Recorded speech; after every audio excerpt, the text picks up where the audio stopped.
जय जगन्नाथ दर्शक बंधु सदासर्वदा घरटीए तैयारी करबा समय रे वास्तुशास्त्रर प्रत्येक नीति नियम को मानि चलिबा आमर कर्तव्य। घरटी आम निर्माण करुचे निज पिलामान निज पाई निज परिवार पाई।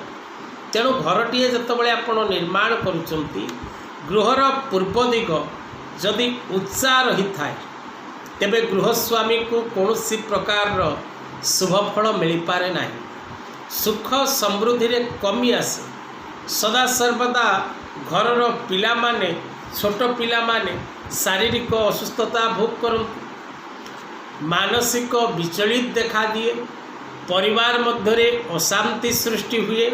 तेणु पूर्व दिगरे कदापि पूर्व दिगर घर को उच्चा करंतु नहीं किंबा पूर्व दिगरे कौनसी उच्चा स्थान रखंतु नहीं।